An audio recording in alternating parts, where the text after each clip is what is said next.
Ana, muchos ya la conocéis, para los que no, os doy algunas pinceladas. Ana es abogada, ya me corregirá ella si digo alguna cosa inadecuada, pero Ana es abogada, pero también doctora en psicología. Tiene muchas facetas, es psicoterapeuta humanista desde hace mucho tiempo, una gran experiencia, es investigadora, es escritora, tiene varios libros en este terreno muy importantes, y ella, junto con Ramón Rosal, desde el Instituto de Font de Barcelona y desde la Asociación de Psicoterapia Integradora Humanista, han creado el único modelo en lengua castellana, en lengua española, un único modelo completo de psicoterapia, de trabajo en psicoterapia. Sí, o sea, que estamos hablando con alguien principal, experta en este terreno, y vamos a disfrutarla muchísimo. Hoy nos hemos pedido y ella nos va a hablar sobre la dimensión espiritual, pero también con esa mirada amplia, abarcando todo lo que es humano, emocional, cognitivo, terrenal. Y es una de las primeras, digamos, tituladas de focusing que ha habido en España. O sea, desde los años 90 es una experta conocedora de focusing y no ha dejado de estar ahí trabajando en esa dimensión. Seguramente me dejo unas cuantas cosas que podría añadir, pero creo que es mejor que le pase la palabra a Ana. ¿Lo he dicho bien? Lo has dicho muy bien, Josep. Pues entonces ya te paso la palabra y disfrutamos de ti. Muchas gracias. Muy bien. Buenos días a todos los focusines y todas las focusinas que estáis ahí presenciales, y también a todas las personas que están pegadas a la pantalla como yo. Y bueno, voy a ver qué os cuento sobre cómo influye el estilo de personalidad en el estilo de espiritualidad. Como anuncié en la información del curso, entiendo que la espiritualidad no es un pegote separado del resto del individuo. Nuestra salud mental o la falta de ella influirán en una vivencia sana o insana de la espiritualidad. Y por otra parte, no hay una sola forma de vivir la espiritualidad. Las personas somos diferentes y el estilo propio de cada una también va a atender a diferentes modalidades que pueda adoptar la espiritualidad en concordancia con esos estilos. Entonces, previo a hablar de los estilos de personalidad, hablaré muy sintéticamente de los caminos de desarrollo de las tendencias espirituales. Entonces voy a señalar lo que para mí son los principales vías: el camino de lo verdadero, de lo bueno, de lo bello y de lo uno. Me explico. El camino de lo verdadero tiene que ver con el anhelo de compenetración con la realidad con mayúscula. Esta realidad la podemos llamar de muchas formas. La podemos llamar absoluto, la podemos llamar misterio, la podemos llamar lo santo, la podemos llamar Dios, la podemos llamar lo que queramos, dependiendo de la cosmovisión de cada persona.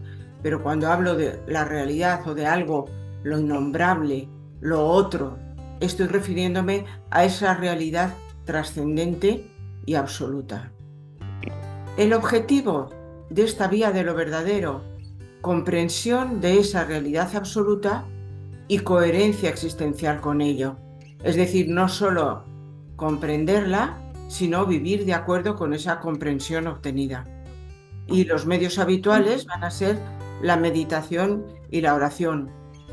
La meditación como focalización de la atención en temas espirituales a través de diferentes caminos: el camino del intelecto como reflexión focalizada, el camino de las emociones, liberándose estas para la entrega, el camino del cuerpo, como ocurre a través del Zen o del Hatha Yoga o de las danzas sufíes, y el camino de la acción, como puede ser el Ikebana o el canto coral o las acciones habituales.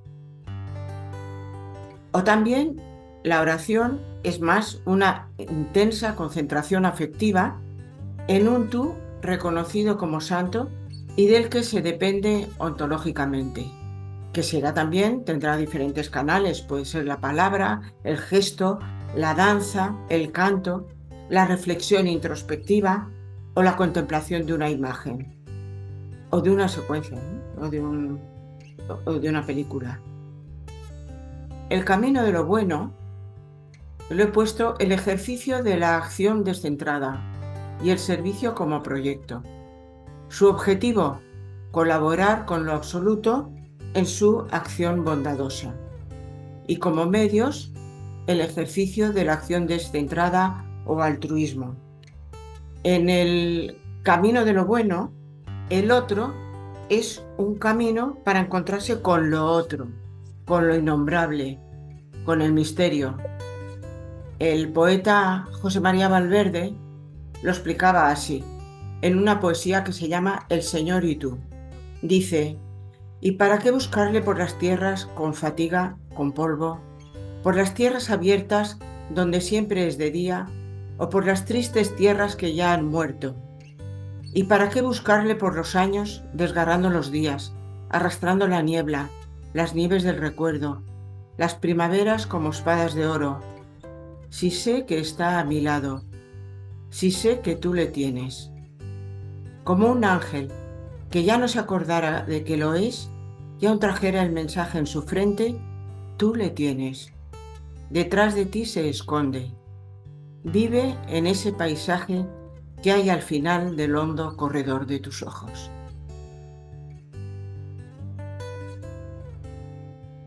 Vamos al camino de lo bello. Yo digo que este camino tiene que ver con dejarse atrapar por el resplandor de lo santo. El objetivo es contemplar la belleza de lo absoluto, participar en ella, dejarse impregnar y expresarla para hacerla asequible a otros esta experiencia. Unas veces será contemplarla y otras contemplarla y expresarla. Los medios, la expresión artística del misterio que subyace a la realidad empírica, o bien la inmersión en el resplandor de lo santo. Luego voy a referirme a diferentes estilos de personalidad y diferentes personas. Voy a poner muchos ejemplos, pero aquí quiero, para explicarlo un poco, decir que Rabindranath Tagore es un ejemplo de espiritualidad desde la creación de belleza, no de cualquier belleza, sino de una belleza sublime. Y él lo expresa así. Dice: es evidente que mi religión es una religión de poeta, no de ortodoxo ferviente ni de teólogo. Su emoción me llega siguiendo el mismo cauce invisible e ignoto que la inspiración de mis cantos. Mi vida religiosa ha seguido el mismo misterioso desarrollo que mi vida poética. Sea como fuere, lo cierto es que ambas van unidas en mí, y que aunque sus bodas tuvieron un largo periodo de noviazgo, no llegué a advertirlo.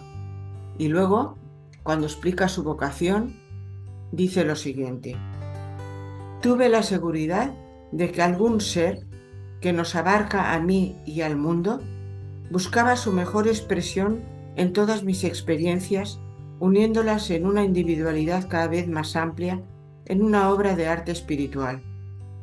Ante ese ser yo era responsable, porque mi creación era tanto mía como suya.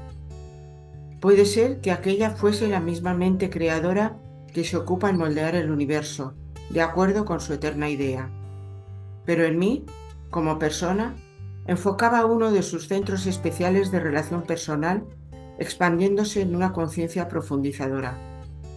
Conservaba mis pesares, que habían dejado un largo y ardiente recuerdo a lo largo de mis días, pero me parecía en aquel instante que con ellos me prestaba yo mismo a un trabajo de creación que rebasaba mis límites individuales, de igual modo que los astros, con sus individuales destellos, iluminan la historia del universo. Fue una inmensa alegría para mí, en el aislamiento de mi vida, la idea de un misterioso encuentro de camaradería creadora. Sentí que había encontrado finalmente mi religión, la religión del hombre en la que lo infinito se hacía humanidad y se acercaba a mí en busca de amor y cooperación. Veremos entonces que la belleza es también un camino de acercamiento y expresión a esa realidad absoluta. Porque como señala Maritain, dice: oración, santidad, experiencia mística, la poesía, aun la más pura, no es nada de eso, pero es su más bello y su más peligroso símbolo natural. Y cuando hablamos de símbolo, hablamos de algo observable con un significado inobservable, inefable, invisible. Como cuando Clement habla de la belleza del mundo y dice el sentido de la belleza del mundo, el bosque siberiano como un templo, una especie de ecología mística. Casi siempre la conversión se hace muy sencillamente, sin tensión ni tormento, como una evidencia luminosa, esa evidencia del resplandor de los santos. Veamos aquí otra expresión del resplandor de los santos. Este es un fragmento de la coronación de la Virgen de Fra Angelico, al que llaman el pintor que pintaba de rodillas. La belleza de estos ángeles. O este es el icono el conocido icono de Rublev de la Trinidad del Antiguo Testamento, teniendo en cuenta que los iconos, la persona que los pintaba previamente ayunaba, rezaba, vivía unos días de retiro antes de empezar a pintar, porque tenía que pintar nada menos que lo sublime, la santidad, lo divino. Los otros caminos se acercan al ser mediante las cualidades que despliega su esencia, la verdad, la bondad, la belleza. En el caso de lo uno, hablamos de la celebración comunitaria del misterio, de la experiencia comunitaria de la unidad con los santos, en que en una celebración colectiva ritual se busca la comunión con lo absoluto más allá del tiempo y del espacio. Esa unidad con el buscador, con toda la comunidad celebrante, con toda la realidad, tanto en el sentido horizontal como vertical, a través del rito, que es un símbolo actuado. En el rito se unen las creencias comunes del grupo que lo celebra respecto al significado cognitivo y espiritual del rito. Se une también esa actitud afectiva común y la expresión externa articulada grupalmente, de manera que en ese momento se deja fuera la expresión individual para articularla en la expresión grupal. Hay una fusión momentánea de los participantes en esa experiencia común que tiene un significado profundo. Y aunque rompe las barreras del espacio y del tiempo, la celebración se realiza en un espacio y un tiempo concretos y que adquieren el carácter de sagrados. Pensemos que desde que conocemos y tenemos noticias de la humanidad, ha habido templos sagrados, espacios para celebraciones sagradas de la comunidad, bien sea estas piedras de Stonehenge de fines del Neolítico, con más de 5.100 años de antigüedad, o creación de espacios sagrados a través de la luz de las vidrieras, como esta magnificencia de la Catedral de León. ¿Qué es lo común a todos estos caminos? Pues pienso que lo común es, como dice Lers, para todas las tendencias transitivas, en primer lugar, la cordialidad. ¿Qué es la cordialidad? Lers la define como la valoración de los seres, personas y cosas y una relación con ellos, un recíproco pertenecerse. ¿Qué quiere decir esto de recíproco pertenecerse? Pues es sabernos unidos, ligados a todo lo que existe. Yo digo, ¿y qué compartimos? Yo pienso, bueno, al menos hay dos cosas que compartimos. Que todo lo que existe es vulnerable y que todo lo que existe es bueno. Y desde ahí podemos entender esa cordialidad, esa conexión con todo lo que existe, esa especie de hermandad. A mí me gusta mucho una oración de los indios iroqueses que expresa, creo que muy bien, esta cordialidad y que a mí me parece una oración deliciosa. Os la voy a leer. Dice: Damos gracias a nuestra Madre la Tierra que nos sostiene. Damos gracias a los ríos y a los arroyos que nos dan el agua. Damos gracias a todas las plantas que nos dan los remedios contra nuestras enfermedades. Damos gracias al maíz y a sus hermanas las habas y a las calabazas que nos dan la vida. Damos gracias a los setos y a los árboles que nos dan sus frutos. Damos gracias al viento que mueve el aire y atrapa las enfermedades. Damos gracias a la luna y a las estrellas que nos han dado su claridad después de la partida del sol. Damos gracias a nuestro abuelo Eno por haber protegido a sus niños de las brujas y los reptiles y por habernos dado su lluvia. Damos gracias al sol que ha mirado la tierra con mirada complaciente. Por último, damos gracias al Gran Espíritu en quien se encarna toda bondad y que guía todas las cosas por el bien de sus hijos. Y supongo que esto recordará también el Cántico de las Criaturas de San Francisco de Asís. La otra cualidad característica de todos estos caminos es la conciencia moral o sentimiento de responsabilidad hacia los valores supraindividuales vivenciados en la cordialidad, es decir, una colaboración en la estructuración y realización del sentido del mundo a través de la vivencia de los valores éticos.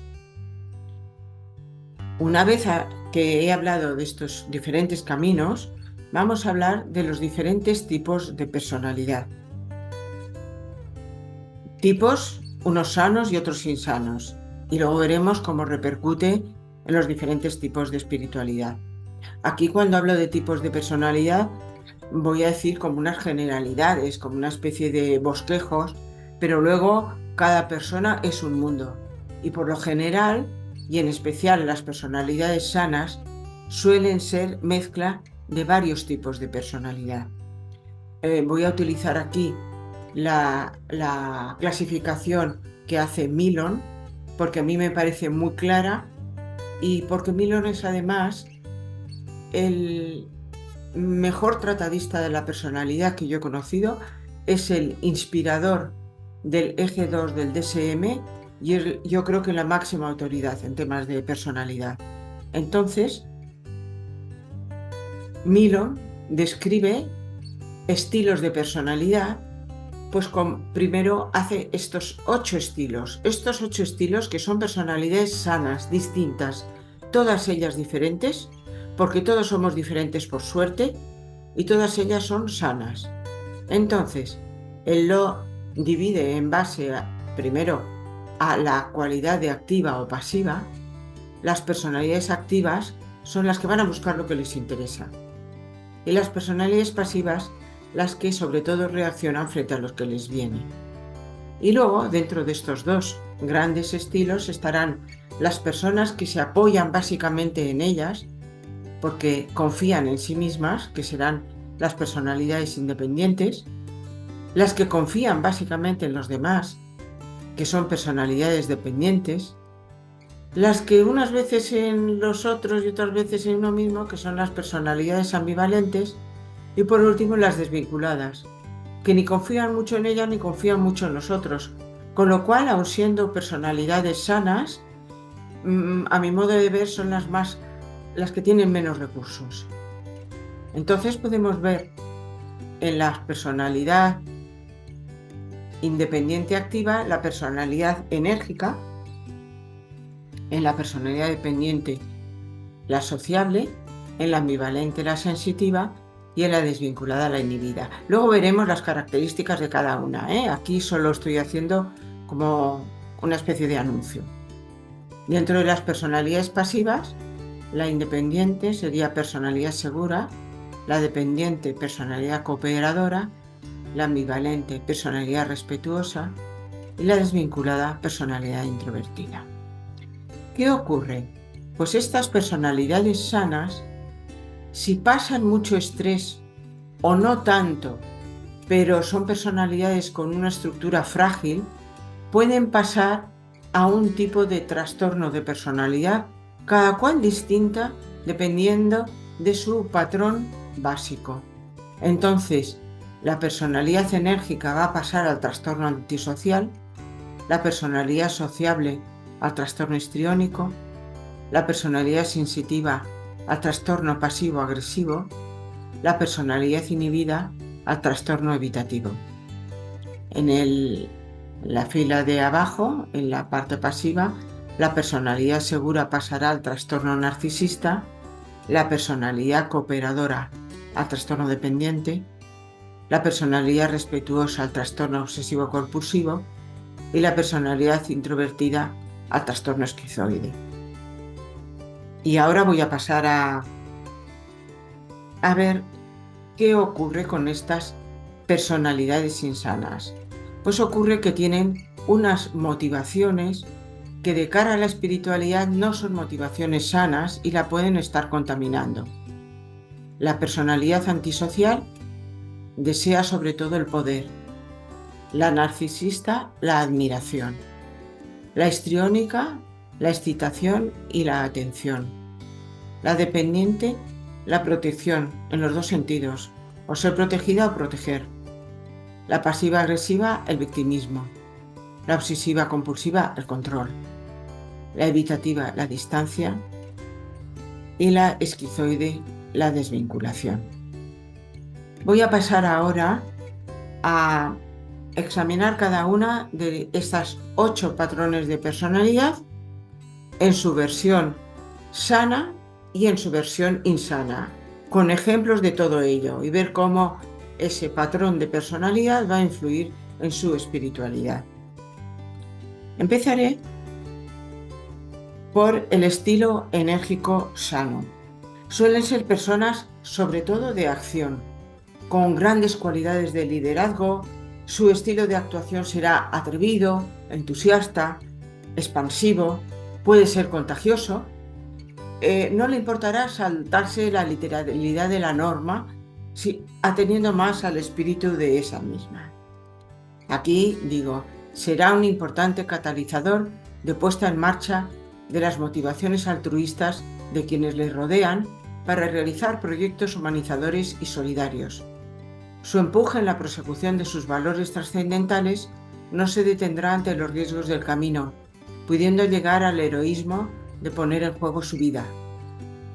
Probablemente elegirá seguir el camino de lo bueno a través de la acción.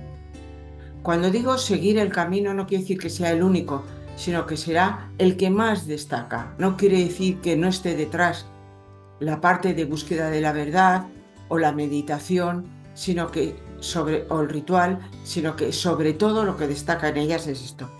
Y vamos a ver algunos ejemplos. Tenemos a Luther King, que evidentemente puso en marcha un proyecto humanizador y que puso en juego su vida y hasta el heroísmo y murió en ello. No hace falta que diga más de él. Tenemos a Catalina de Siena, una mujer, en principio, poco culta teóricamente, pero que no es monja, aunque parezca que va vestida de monja, es una mantelata, que luego se convertirían en terciarias dominicas, que esa falta de instrucción convencional no le impidió escribir a papas y a reyes cartas en las que les llamaba al orden y que logró convencerles y que llevaran a cabo una serie de actuaciones gracias a lo que ella les decía y les exigía también en las cartas. Fue también una gran defensora, era laica, una gran defensora de la participación de los laicos en la política para lograr una política más humanizada y más justa. Muhammad Yunus, yo no sé si le conocéis, pero es uno de mis grandes admirados. Muhammad Yunus es el creador del Grameen Bank, el Banco de los Pobres. En este momento es el presidente de Bangladesh, elegido popularmente delante del caos que había. Pero esto ha sido últimamente. Durante muchos años él lo que era es un profesor. Él estaba dando clases en Estados Unidos, en el estado de Tennessee, cuando se independizó Bangladesh, y entonces él dijo, voy a ir a ayudar a la construcción de mi patria. Se fue para allí, empezó a dar clases de economía en la Universidad de Chittagong, y para llegar a las clases de la universidad atravesaba un barrio de chabolas. Y un día dijo, bueno, a ver, esta gente que está viviendo en la miseria, ¿por qué no trabaja, no monta un pequeño negocio? Entonces se puso a hablar con ellos y a decir, ¿qué necesitáis? ¿Por qué no trabajáis? Dice, es que para tener un pequeño negocio necesitamos un mínimo de capital para comprar los materiales para tirar adelante el negocio. Y porque les preguntaba, ¿qué sabéis hacer? Una decía, yo sé hacer cestos, yo sé cocinar. Bueno, pero es que para hacer cestos necesito material, para cocinar necesito alimentos. Y entonces les preguntaba, ¿cuánto dinero necesitáis para poner en marcha ese negocio? Le decían cantidades ridículas. Yo necesito $3, yo necesito $5. Bueno, dicho en su moneda, ¿eh? Y entonces él llegó a la clase cuando le dijeron esto y a los alumnos les propuso este problema. Dice, a ver cómo me resolvéis este problema. Los alumnos se quedaron pensativos y luego le dijeron, no podemos resolverlo porque son cifras demasiado bajas. No hay ninguna fórmula para poder resolver este problema. Entonces él se quedó muy chasqueado y dijo, bueno, pues ¿para qué estoy dando clase yo de algo que no sirve para solucionar la economía de las personas que más necesitan soluciones? Ni corto ni perezoso se fue a su banco a pedir que les hicieran un préstamo a estas personas. Y el banco dijo, pero tú, ¿qué estás diciendo? Un banco solo presta dinero a la gente que tiene dinero. Normal, ¿no? Y entonces él dijo, bueno, pero es que lo van a devolver, No, no, no, no, no. Solo prestamos dinero a las personas que tienen dinero. Bueno, se fue a otro banco, y a otro, y a otro, y a otro, recorrió 10 bancos y siempre se encontró con la misma respuesta. Entonces él dijo, bueno, pues voy a crear mi propio banco. Y con su sueldo montó un banco para prestar estas pequeñas cantidades de una manera muy inteligente. Porque además él dijo, bueno, los bancos solo prestan a quienes tienen dinero, yo a los que no tienen. Los bancos no prestan a mujeres, pues yo solo voy a prestar a mujeres que son las que mejor saben ahorrar. Y entonces creó grupos de 5 mujeres solidarios en las que iban a llevar adelante cada grupito un proyecto, iban a obtener el préstamo y a pagar los mismos intereses que pagarían en un banco. Y luego creó grupos por todo el país, tenía empleados que iban en bicicleta una vez al mes a animar a los grupos y a recoger el dinero de los intereses. Y se encontró con que la devolución era muy superior a los bancos convencionales. Bueno, con este sistema sacó a millones y millones de familias de la miseria. Y ha sido un sistema, el de los microcréditos, que luego ha sido copiado desde muchos lugares. Cuando le preguntan por su religión, porque él nació en un contexto musulmán, pero él nunca se declaró. Y entonces la gente intrigada le decía, bueno, hacía cábalas, ¿no? Y cuando le preguntaban por su religión, dijo, mi religión es la solidaridad. Claro, ¿no? Sigrid Undset. Sigrid Undset no es muy conocida, es una noruega que obtuvo el premio Nobel en 1928. Personalidad enérgica como ninguna. Muere su padre muy pronto, se queda al cargo de los hermanos, se pone a trabajar de secretaria y escribe por las noches. Le rechazan el primer libro, le rechazan el segundo libro, sigue trabajando, escribiendo por las noches, se casa con un hombre que tiene 3 hijos, uno de ellos discapacitado, tienen otros 3 hijos, una de ellas discapacitada, y ella sigue trabajando y escribiendo por las noches. El marido la deja y ella sigue trabajando y escribiendo por las noches. Y tiene una conversión al cristianismo que narra en uno de sus libros, y a raíz de esta conversión pues se involucra en proyectos, sobre todo en proyectos de defensa frente al nazismo y de defensa de los derechos de las mujeres. Tuvo que ver cómo fusilaban a un hijo suyo los nazis. Ella escapó en esquí desde Noruega, atravesando toda Rusia, yéndose luego hasta el Japón y de ahí a Estados Unidos. O sea, personalidad enérgica no le faltó. y en 1928 le dieron el premio Nobel. Frente a estas personalidades sanas, enérgicas, que veis qué proyectos tenían y qué capacidades tenían, vamos a ver las personalidades en versión insano, que sería el trastorno de tipo antisocial. Este mismo patrón, pero en versión insana.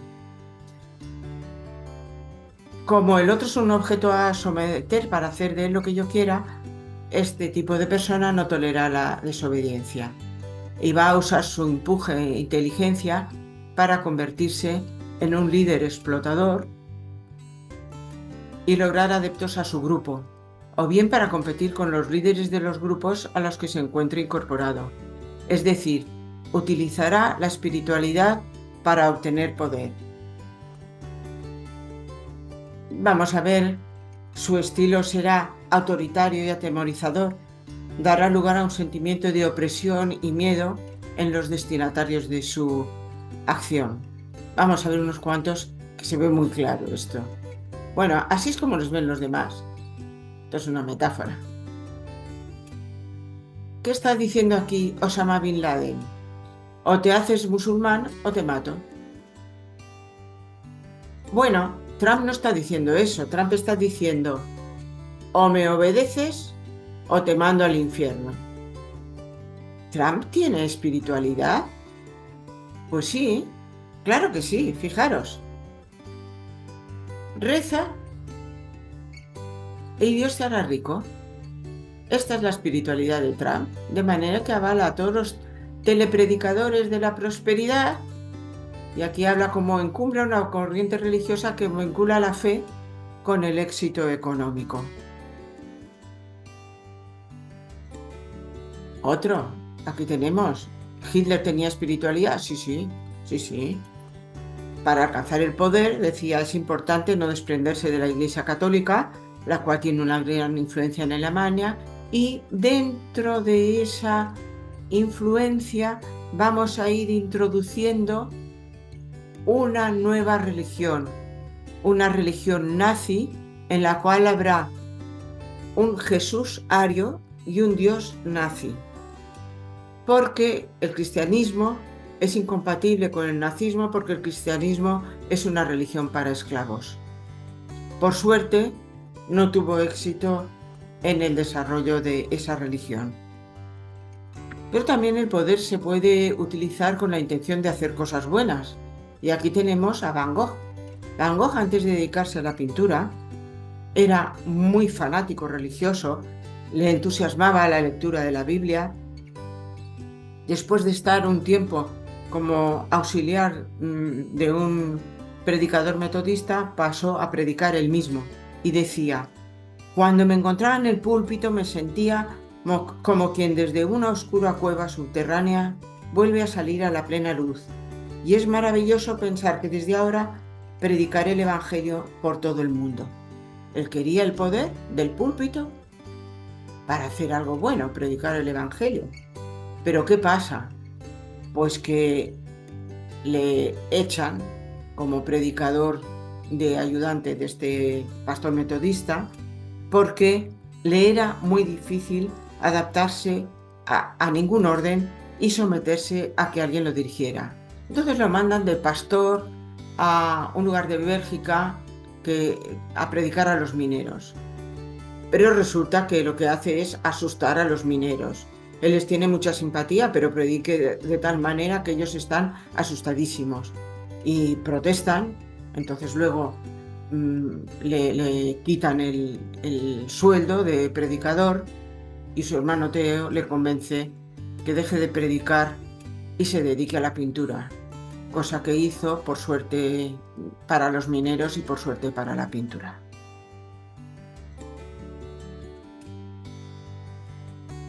Vamos a ver ahora el estilo seguro Shan. Este tipo de personalidad suelen ser personas brillantes que destacan por algunas cualidades sobresalientes y por su serenidad y su confianza en ellas mismas.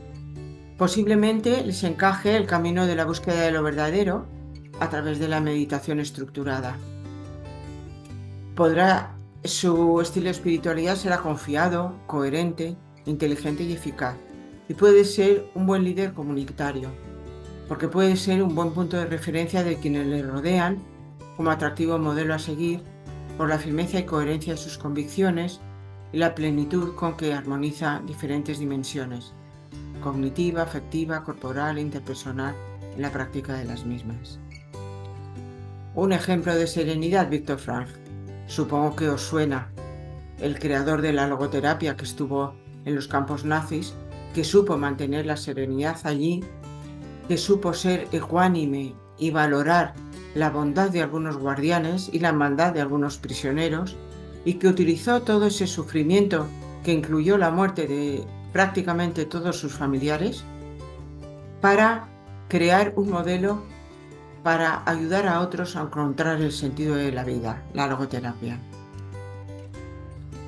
Otra persona segura, otra judía, Edith Stein.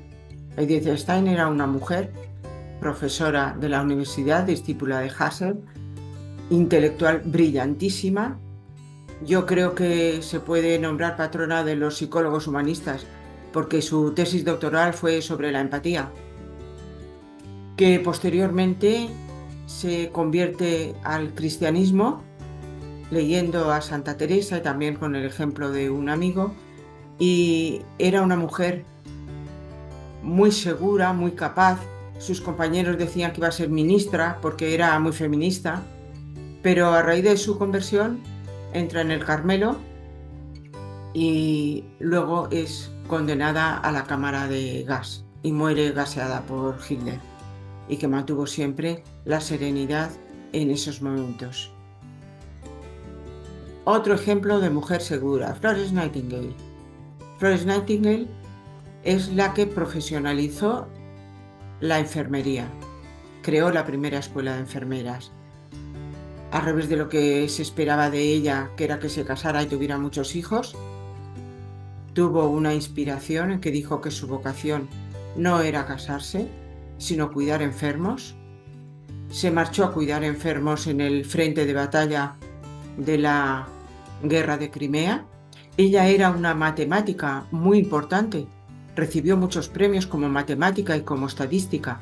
Algunas de las fórmulas que descubrió todavía se siguen utilizando, pero vio que su vocación era cuidar enfermos y para allá se fue, muy segura de sus convicciones, y a partir de ese momento la llamaban la dama de la lámpara, porque por la noche, cuando todos estaban dormidos, ella iba con una lámpara revisando a todos los heridos.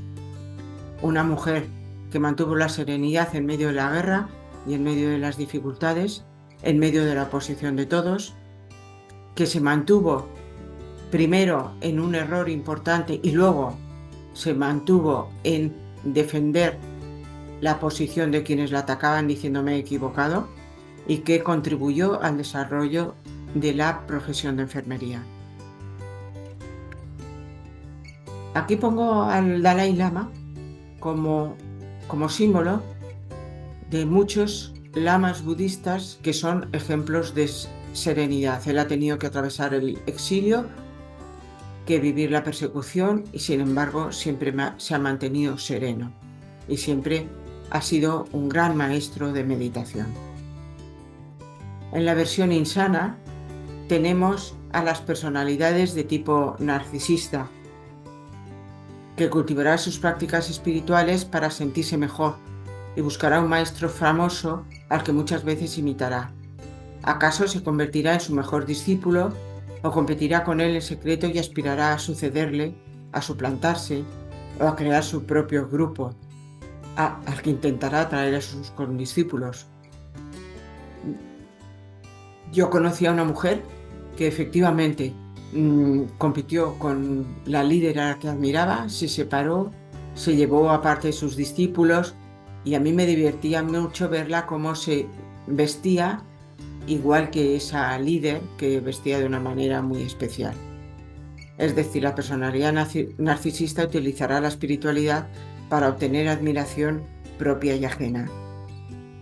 Como para él el otro es un espejo en el que reflejar lo maravilloso que es, lo que quiere es pues una espiritualidad marcada por un estilo de superioridad y de sentirse camino indispensable para llegar al ser. Más que apuntar hacia el misterio, apunta hacia sí mismo, ofreciéndose como modelo a seguir. Marina Kaplan habla mucho del narcisismo como la gran tentación del meditador, que se cree más iluminado de la cuenta y que mira por encima del hombro a los demás. Deschamps habla de la personalidad narcisista, aquí tenemos cómo le ven los demás,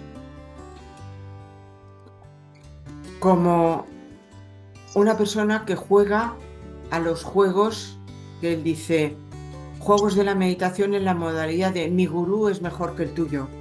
O sea, mi modelo es mejor que el tuyo, mi espiritualidad es mejor que la tuya, yo estoy más iluminado que tú, mi religión es mejor de la tuya. O este otro juego de estoy en un nivel que veo que tu dolor es una ilusión. Aquí tenemos a Vissarion haciendo de gurú, que este es un creador de una secta que le han detenido hace poco en Rusia. Tenemos al Papa Clemente, el del Palmar, que se autonombró Papa. Y fijaros cómo se viste, el trono de oro en que se sienta, etc. Pero tenemos también todas esas personas que se creen por encima de los demás con una religiosidad superior a la de los otros. Yo me acuerdo cuando era pequeña que yo vivía en un pueblo y había muchas personas que iban a la misa mayor con sus mejores vestidos y sus mejores joyas para provocar admiración en los demás y admiración porque su religiosidad era superior a las personas que iban a misa a primera hora. Son de las que dicen este libro de Mingote, que es muy divertido, y dice, al cielo iremos los de siempre. También ese meditador que he dicho antes, en que yo estoy más iluminado que tú. Podemos pasar ahora al estilo sociable sano. Es un estilo de persona que cuando es sana suele ser una persona simpática, alegre, comunicativa, personas arrítmicas, estimulantes, polifacéticas, crean buen ambiente, son estéticas. Vivirá su dimensión espiritual en forma extrovertida y expresiva, con una fuerte implicación e intensidad emocional, dispuesta a investigar y valorar nuevas facetas del camino espiritual. Aportará a su ambiente un estímulo hacia puntos de vista nuevos a explorar y de receptividad a versiones diferentes a la propia. Es fácil que siga la búsqueda de la belleza y el camino de la devoción, a través de una oración no estructurada y la creación de ambientes bellos. Ya he hablado antes de Rabindranath Tagore, como un ejemplo de camino de la belleza y de personalidad sociable también. Tenemos aquí a Chesterton, que cultivó toda clase de géneros literarios, una persona llena de humor. No sé si recordáis sus escritos sobre las aventuras del padre Brown. Él es un converso que comunicó mucha ilusión espiritual. Al ser una personalidad tan atractiva y tan simpática, generó muchísima atracción entre las personas que le rodeaban hacia la religiosidad de personas que estaban apartadas.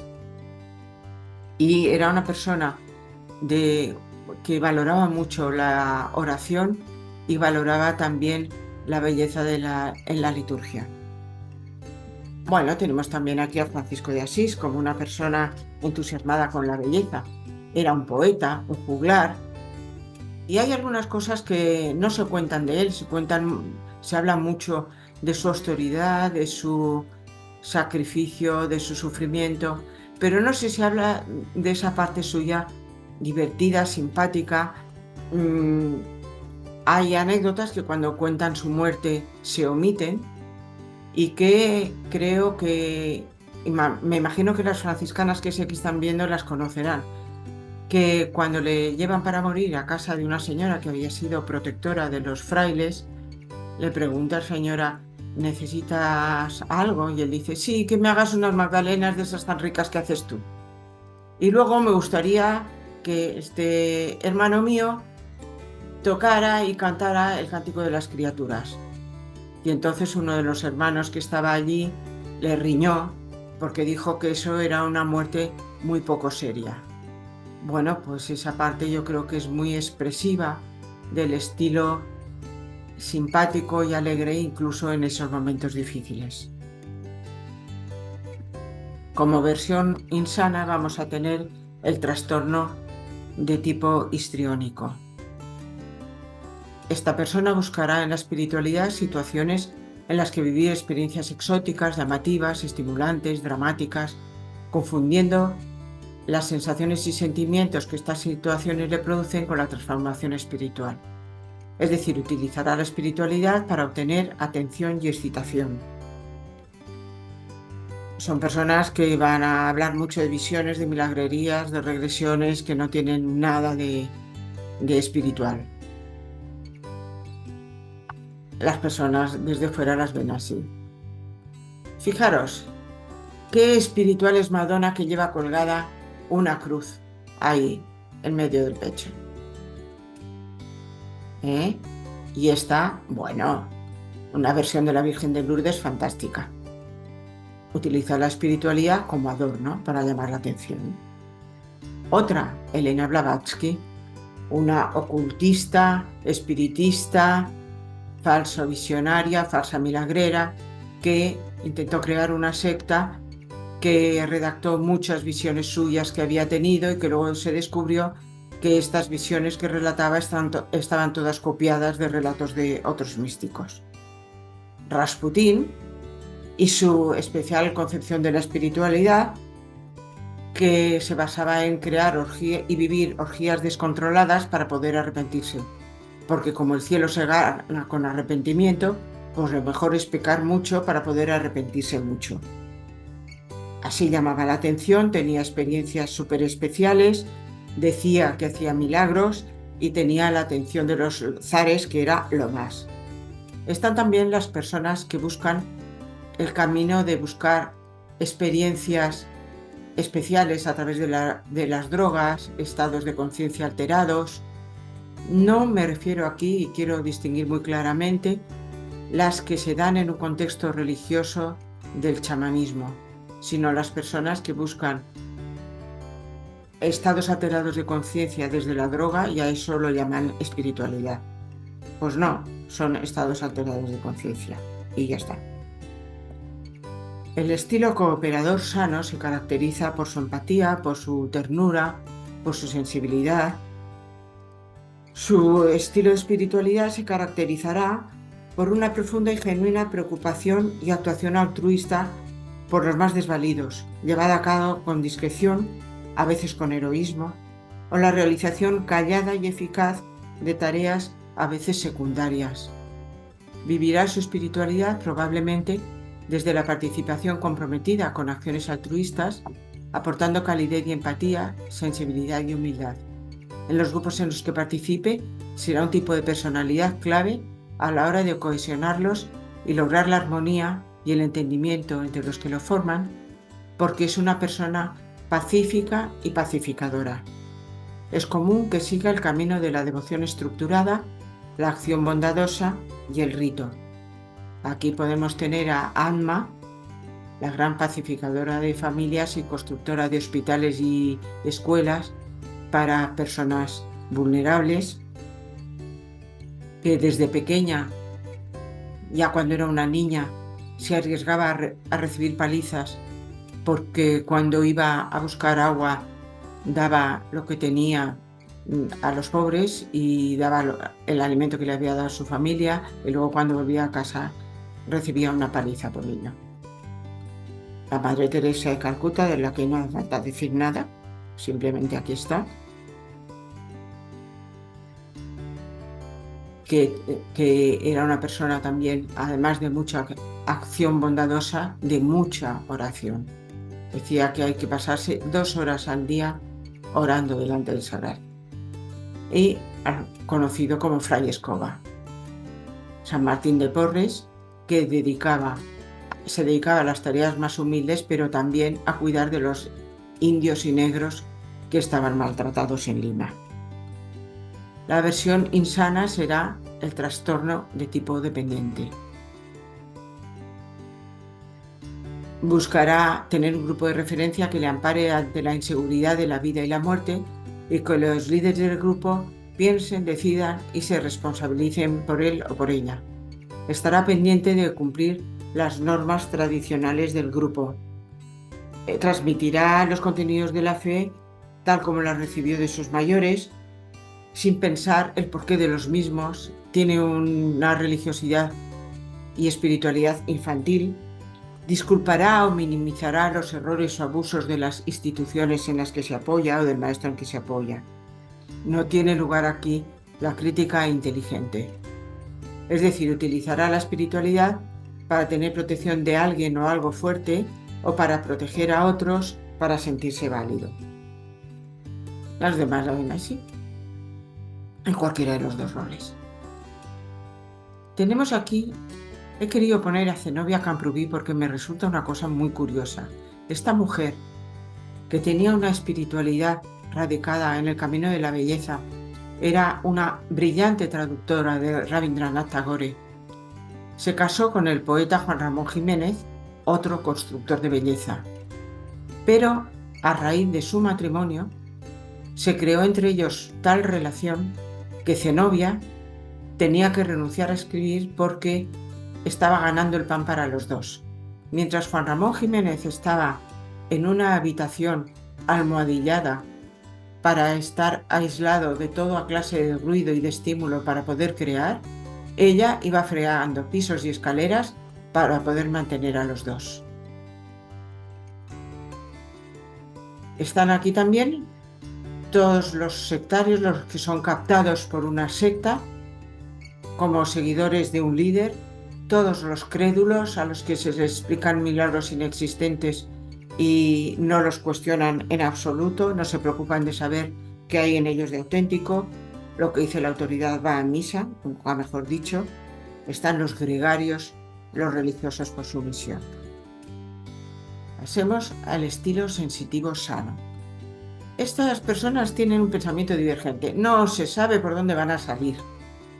Cuestionan a la autoridad, pueden generar enfrentamiento con la misma. Su estilo de vivencia espiritual se caracteriza por romper los moldes habituales y por plantear caminos insospechados. Tenderá a vivir su dimensión espiritual con un estilo poco convencional, resaltando la parte gozosa de la misma. En el grupo puede aportar puntos de vista creativos, replantear rutinas sin sentido o interrogar sobre temas que se van convirtiendo en tabúes con el tiempo. Es probable que pruebe diferentes caminos hasta que encuentre el que considera suyo. Aquí tenemos a Raymond Panikkar. Cada vez que iba a escuchar a Raymond Panikkar no sabía por dónde saldría, pero sabía que me iba a sorprender. Era así. Creó su propio camino. Esta parte de cuestionar a la autoridad y de hacer cosas distintas, pues no sé si sabéis que perteneció al Opus Dei, fue uno de los primeros, el primero de Barcelona, y luego se encontró con que divergía mucho de cómo iba evolucionando el Opus Dei. Le decían, ¿y tú por qué no te vas? Si no estás de acuerdo. Decía, yo no me voy, que me echen. Yo estoy siguiendo lo que a mí me dijeron, así que a mí que me echen. Y llegó un momento en que cada vez la iba haciendo más gorda hasta que le echaron. Y luego pues se instaló en un lugar apartado donde acudían muchos discípulos suyos a escucharle, a escuchar ese tipo de pensamiento divergente. Bill Viola, un videoartista que motivado, primero tuvo una experiencia en su adolescencia, una experiencia cercana a la muerte, lo que le abrió un camino hacia la espiritualidad. Entonces estuvo viajando por todo el mundo, conoció la religiosidad oriental, budismo, sufismo, zen, los místicos cristianos, San Juan de la Cruz, en lo que era la búsqueda de una espiritualidad transversal. Y es un gran creador de vídeos impregnados de una profunda espiritualidad. Sus vídeos sobre los mártires de la tierra, del fuego, del aire y del agua, son una instalación permanente que está en la Catedral de Saint Paul de Londres. Hay otras instalaciones suyas que transpiran el misterio de la espiritualidad sin palabras desde el silencio, que son hermosísimas. Aquí tenemos a San Lorenzo. Yo pienso que cuestionaba la autoridad y se burlaba de ella, vaya, como de las cosas que se saben de él. Era un diácono al que el emperador, después de matar a su maestro, el Papa Sixto, le dice, él era un diácono que daba dinero a los pobres, y entonces el emperador consideró que él era el que administraba los tesoros de la iglesia, y le dice, tráeme para aquí todas las riquezas de la iglesia.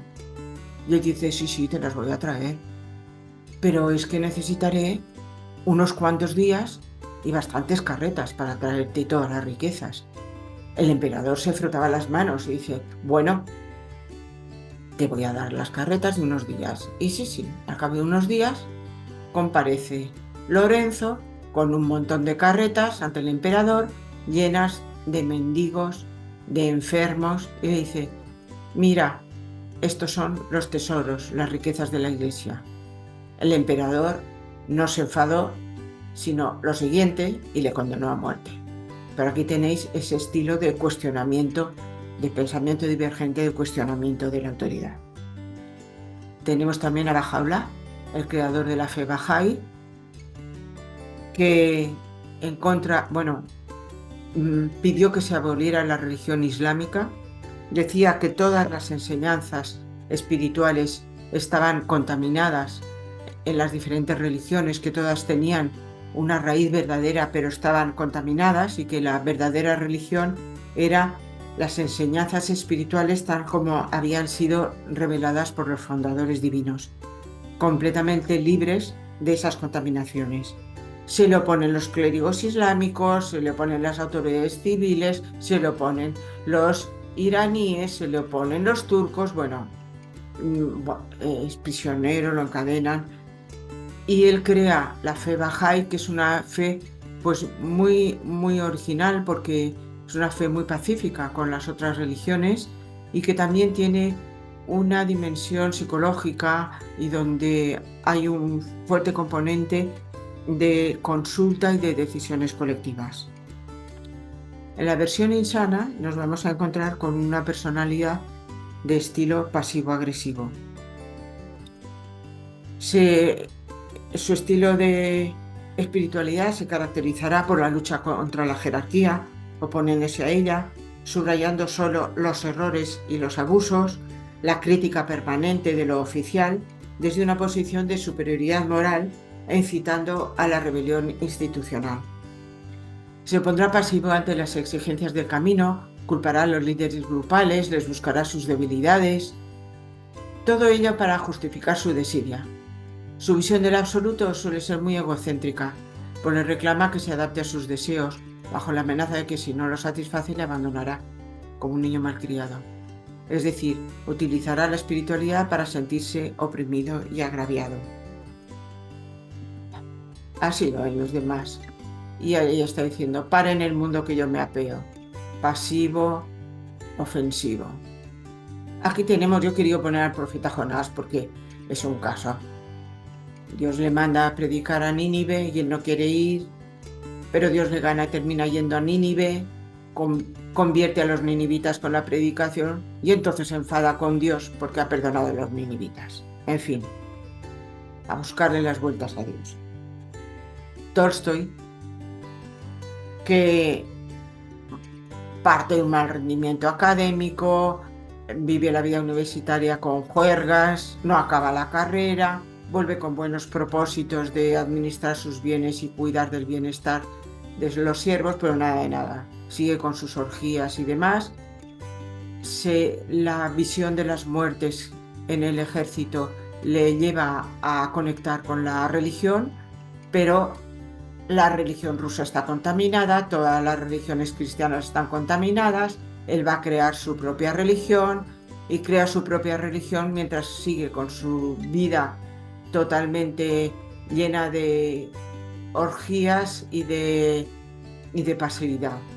Y critica a su mujer, y la mujer por materialista, y la mujer dice que es un hipócrita, porque será muy materialista, pero él y sus amigos están todo el día de juerga y ella es la que está trabajando en la casa y manteniendo el negocio literario para dar de comer a él y a sus amigos.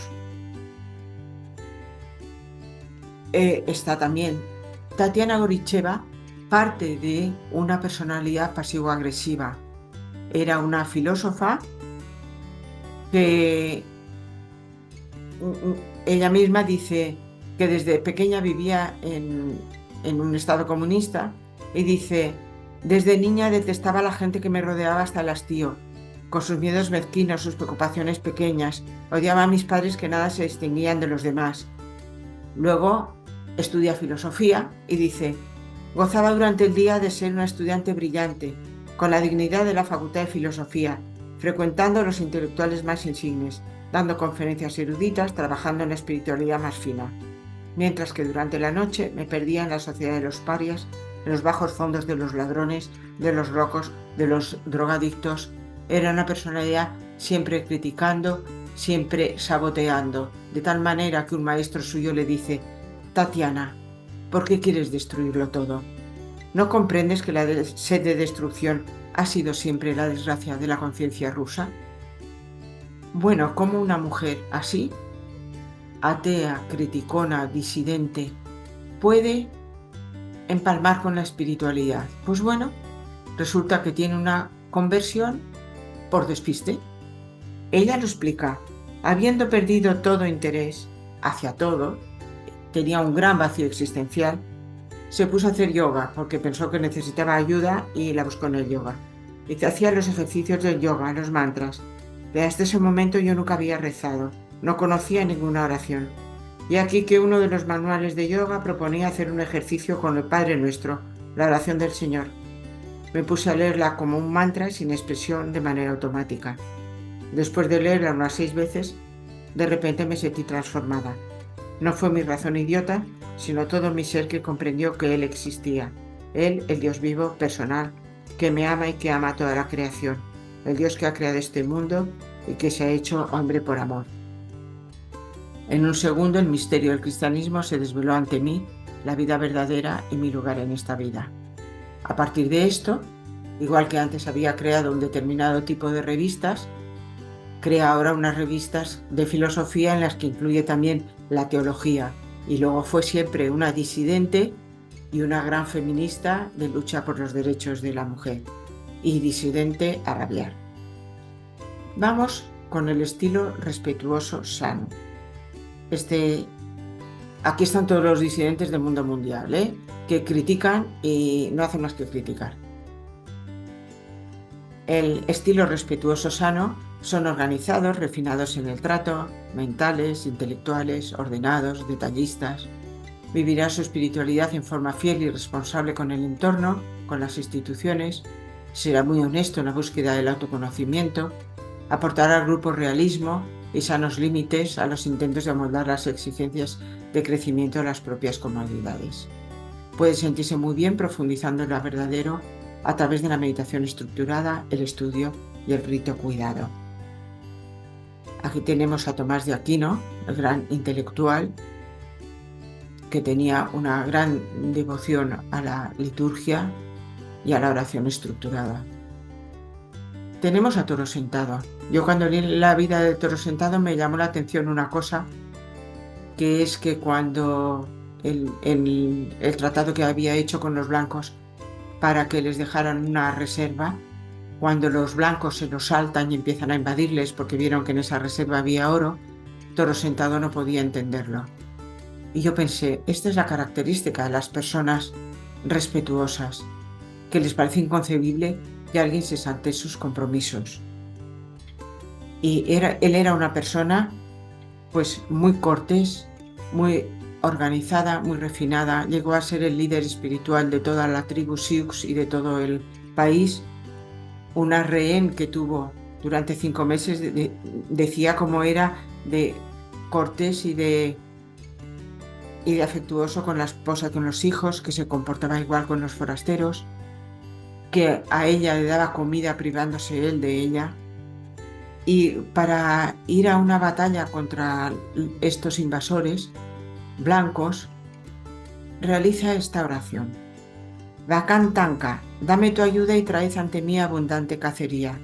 Juntad las bestias para que mi gente pueda comer este invierno hasta el hartazgo. Dejad que los hombres que andan en el buen camino sean invencibles, para que así las tribus sean fuertes e imbatibles. Dadles un corazón bondadoso para que los Sioux fueran fortalecer sus lazos de amistad y ser felices. Si lo haces por mí, haré la danza del sol por 2 días y 2 noches y te ofrendaré un búfalo. Aquí tenemos la importancia del rito para este tipo de personalidad. Toro Sentado hizo ese rito durante 2 días seguidos sin parar, moviéndose rítmicamente, y al final de los 2 días cayó exhausto. Y Bacán Tanca le escuchó. Tenemos a Ramana Maharshi, gran maestro de la meditación, ordenado, ejemplo de orden y puntualidad. No quería un trato especial de ninguna de las maneras y que se centra en la meditación de tipo introspectivo. Voy a ir un poco rápido. Anthony Flew, un gran científico que era un famoso ateo que decidió que Dios no existía, escribió un libro que decía Dios no existe, pero cuando siguió estudiando el ADN llegó un momento que dijo Dios existe. Esto no puede existir, esta maravilla de sabiduría no puede existir por sí misma. Rectificó y escribió un libro que ponía Dios no existe con el no tachado, reconociendo sus errores.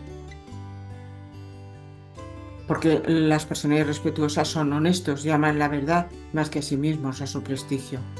Benito de Nursia, que decía, que creó una regla en la que decía, sobre todo no exagerar en nada.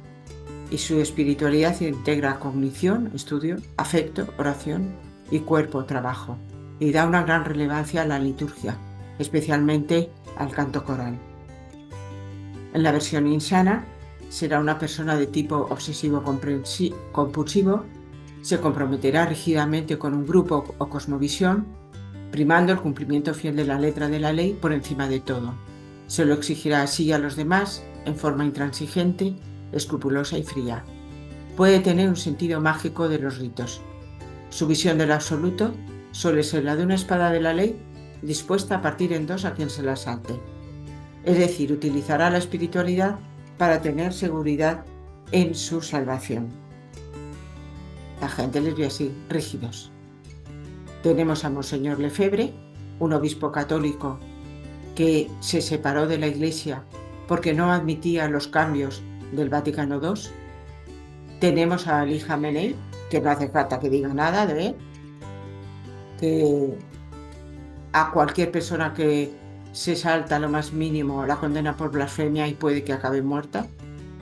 Al obsesivo por naturaleza, que es Immanuel Kant, que yo creo era de una familia pietista y creo que es el que inventó, bueno, lo digo yo, es que digo en broma, el que inventó aquello de que todo lo que me gusta o es pecado o engorda, porque según él todo lo que nos gusta es pecado, salvo en algún caso la música. Aquí están todas las Rottenmeier del mundo mundial y todos los Rottenmeier del mundo mundial, exigentes, que no toleran errores, no toleran desvío del menor detalle. Nos vamos ahora a el estilo individuo sano, donde podemos encontrar a personas que despliegan sus tendencias trascendentes de manera sutil en cuanto a su expresividad hacia afuera, disfrutando de una rica vida interior. Probablemente se centran en el camino de la oración no estructurada, del camino interior, o la vía de la belleza. Voy a ir un poco rápido porque tenemos poco tiempo. Quisiera hacer una pequeña experiencia. Tenemos a Juan de la Cruz, enorme creador de belleza. Fra Angélico creo que está aquí.